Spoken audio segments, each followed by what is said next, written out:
एवढी गर्दी पकालपूर मध्ये पहिल्यांदाच पाहिली मी. हेच काय देते गाडी, पेट्रोल आहे ना. तर नमस्कार मंडळी, आपण चाललोय आता पंढरपूरला.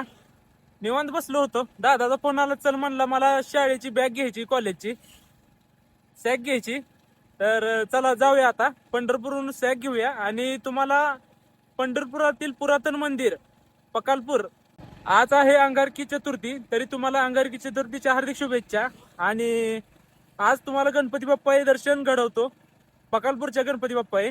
तर चला आलोय आता डी मार्टला, आता बॅग घ्यायची.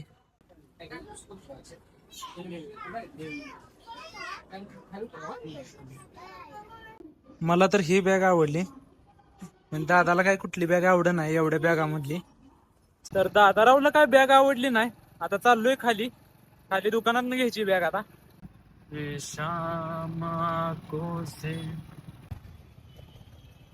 हे पाहू शकता ट्रॅफिक आपल्या पंढरपुरामधील.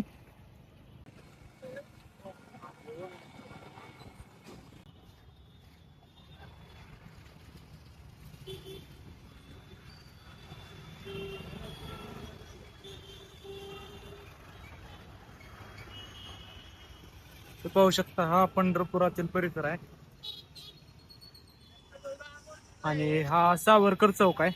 आता आलो इथे बॅग बघायला दादाला, बघू कुठली आवडते. आता परत एकदा फिरून आलोय डी मार्टला, कारण डी मार्ट वरूनच बॅग घ्यायची म्हणून ठरवलंय. बॅग दाखव रे दादा. हे बॅग फायनल केली शेवटी. शेवटी ही बॅग घेतली. आता बॅग घेऊन चाललोय घरी. 550 रुपये मध्ये एकदम भारी बॅग मिळाली आम्हाला डीमार्ट मध्ये. आता चाललोय आम्ही पकालपूरला गणपती बाप्पाचं दर्शन घ्यायला. आज अंगारकी चतुर्थी आहे.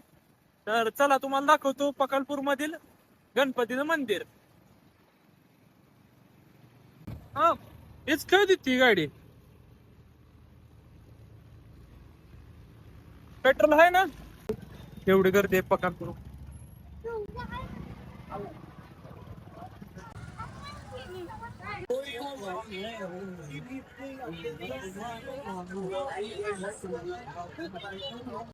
वर्षातली पहिली अंगारकी चतुर्थी असल्यामुळे एवढी गर्दी आहे.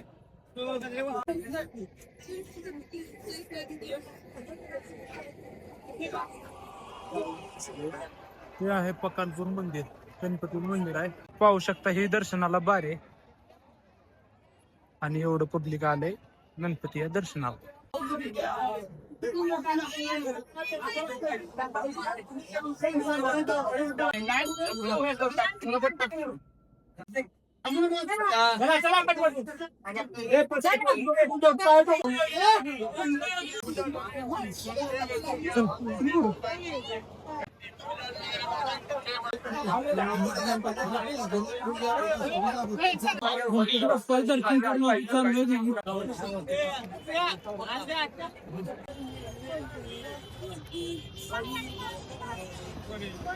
एवढी गर्दी पकालपूर मध्ये पहिल्यांदाच पाहिली मी. तर आता गणपती बाप्पाचं दर्शन करून चाललोय घरी, कारण वर्षातली पहिली चतुर्थी होती आणि अंगारकी चतुर्थी होती, त्यामुळे भरपूर गर्दी होती. जत्रा भरल्याने गर्दी झाली होती पकालपूरला. तर चला आता जाऊया घरी. आज अंगारची की नाही घरी जाऊन बॅग धावायची, बस हो गया.